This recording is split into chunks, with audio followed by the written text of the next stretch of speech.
Hi, everybody. It's me with The Lion and the Witch and the Wardrobe by C.S. Lewis and Dewey the Cat. Oh, he's just turned his head to take a nap. All right. Last time we read, we met Lucy, her brother Edmund, her sister Susan, and her oldest brother Peter. And this book takes place during World War II. The setting is England, and the children have been sent from London to the countryside for safety reasons because the city of London was being bombed during various parts of World War II. So they sent the children to live with people in the countryside. Now, the people who hosted children in the countryside weren't necessarily family members. In many cases, they were just strangers who had room for children. So that's the case with Lucy and her siblings. While exploring this grand, old, huge house that they're staying in, she discovered a wardrobe. She went inside, opened the door, and has discovered that she is in a forest covered in snow. What makes this extra extraordinary is that it's summer and spring, summerish. I'm not sure what month yet. I can't remember. In the first chapter. And as she's kind of standing in wonder about where she's at, she comes upon a fawn. Now, this is not a fawn spelled Fawn, which is a baby deer. No, this is a fawn, Faun. All right, I think we're ready to begin chapter 2. What Lucy found there. Good evening, said Lucy. But the fawn was so busy picking up its parcels that at first it did not reply. When it had finished, it made her a little bow. Good evening, said the fawn. Excuse me, I don't want to be inquisitive, but should I be right in thinking that you are a daughter of Eve? My name's Lucy, she said, not quite understanding him. But you are, forgive me, you are what they call a girl? Asked the fawn. Of course I'm a girl, said Lucy. You are, in fact, human? Of course I'm human, said Lucy, still a little puzzled. To be sure, said the fawn. How stupid of me! But I've never seen a son of Adam or a daughter of Eve before. I'm delighted. That is to say, and then it stopped, as if it had been going to say something it had not intended, but had remembered in time. Delighted, it went on. Allow me to introduce myself. My name is Tumnus. I'm very pleased to meet you, Mr. Tumnus, said Lucy. And may I ask, Lucy, daughter of Eve, said Mr. Tumnus, how you came to be in Narnia? Narnia? What's that? said Lucy. This is the land of Narnia, said the fawn, where we are now, all that lies between the lamp-post and the great castle of Carpavel on the eastern sea. And you have come from the wild woods of the west? I got in through the wardrobe in the spare room, said Lucy. Ah, said Mr. Tumnus in a rather melancholy voice. If only I had worked harder at geography when I was a little fawn, I should no doubt know all about these strange countries. It's too late now. But they aren't countries at all, said Lucy, almost laughing. It's only just back there. At least, I'm not sure. It is summer there. Meanwhile, said Mr. Tumnus, it is winter in Narnia, and it has been for ever so long, and we shall both catch cold if we stand here talking in the snow. Daughter of Eve, from the far land of Spare where eternal summer reigns around the bright city of Wardrobe, how would it be if you came and had tea with me? Thank you very much, Mr. Tumnus, said Lucy, but I was wondering whether I ought to be getting back. It's only around the corner, said the fawn, and there'll be a roaring fire and toast and sardines and cake. Oh, it's very kind of you, said Lucy, but I shan't be able to stay long. And I want to show you guys the picture, little drawing. Okay, there we go. If you will take my arm, daughter of Eve, said Mr. Tumnus, I shall be able to hold the umbrella over both of us. That's the way. Now off we go. And so Lucy found herself walking through the wood arm in arm with this strange creature as if they had known one another all of their lives. They had not gone far before they came to a place where the ground became rough, and there were rocks all around, and little hills up and little hills down.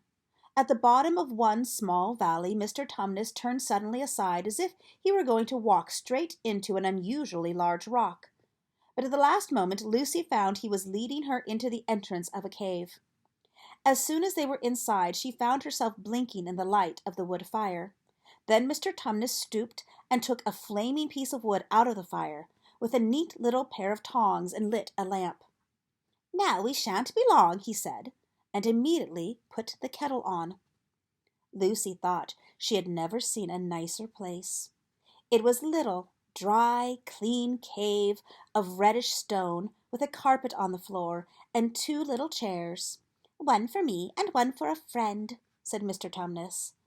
And a table and a dresser and a mantelpiece over the fire, and above that a picture of an old faun with a grey beard. In one corner there was a door, which Lucy thought must lead to Mr. Tumnus's bedroom, and on one wall was a shelf full of books. Lucy looked at these while he was setting out the tea things. They had titles like The Life and Letters of Silas or Nymphs and Their Ways, or Men, Monks and Gamekeepers, a Study in Popular Legend, or Is Man a Myth? Now, daughter of Eve, said the faun. And really it was a wonderful tea. There was nice brown egg, lightly boiled, for each of them, and then sardines on toast, and then buttered toast, and then toast with honey, and then a sugar-topped cake. And when Lucy was tired of eating, the faun began to talk. He had wonderful tales to tell of life in the forest. He told about the midnight dances, and how the nymphs who lived in the wells and the dryads who lived in the trees came out to dance with the fauns. And I want to show you a picture of them having tea together. Okay, there's this nice little place by the fire. He told about long hunting parties after the milk-white stag, who gave you wishes if you caught him. About feasting and treasure-seeking, and the wild red dwarves and the deep mines and caverns far beneath the forest floor. And then about summer, when the woods were green and old Silenus and his fat donkey would come to visit them, and sometimes Bacchus himself, and then the streams would run with wine instead of water.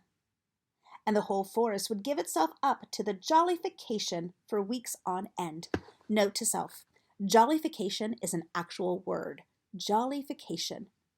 I love it. We're going to need a little jollification around here. Let's try to use the word jollification as much as we can in the next couple days. All right, moving on from jollification, which is a fantastic word. Not that it isn't always winter now, he added gloomily. Then, to cheer himself up, he took out of its case on the dresser a strange little flute that looked as if it were made of straw, and he began to play. And the tune he played made Lucy want to cry and laugh and dance and go to sleep all at the same time. It must have been hours and hours later when she shook herself awake. Now, he was telling all these stories, and I want to show you the pictures. So there's the fauns and the dryads from the trees and the wood nymphs, or dryads from the water. This is the white stag, and stag is what kind of a European term for their deer. And there's the dwarves working deep in their mines. And there they are celebrating. Okay. So then he starts to play his little flute.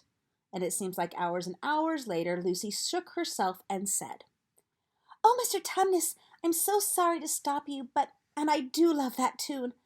But really, I must go home. I only meant to stay for a few minutes. It's no good now, you know, said the faun, laying down his flute and shaking its head at her sorrowfully. No good, said Lucy, jumping up and feeling rather frightened. What do you mean? I've got to go home at once. The others will be wondering what's happened to me. But a moment later she said, Mr. Tumnus, whatever is the matter? For the fawn's brown eyes had filled with tears, and then the tears began trickling down its cheeks, and soon they were running off the end of its nose, and at last it covered its face with his hands, and he began to howl. Mr. Tumnus, Mr. Tumnus, said Lucy in great distress. Don't, what is the matter? Aren't you well? Dear Mr. Tumnus, do tell me what is wrong. But the fawn continued sobbing as if its heart would break. And even when Lucy went over and put her arms around him and lent him her handkerchief, he did not stop. He merely waved, took the handkerchief, and kept using it, wringing it out with both hands whenever it got too wet to be any use to anyone, so that presently Lucy was standing in a very damp patch. That's a lot of crying. And here's the picture of Mr. Tumnus crying in his seat. Mr. Tumnus, Lucy bawled in his ear, shaking him. Do stop. Stop it at once. You ought to be ashamed of yourself, a great big fawn like you. What on earth are you crying about? Oh, sobbed Mr. Tumnus. I'm crying because I'm such a bad fawn. I don't think you're a bad fawn at all, said Lucy. I think you are a very good fawn. You are the nicest fawn I've ever met. Oh, you wouldn't say that if you knew, replied Mr. Tumnus between sobs. No, I'm a bad fawn.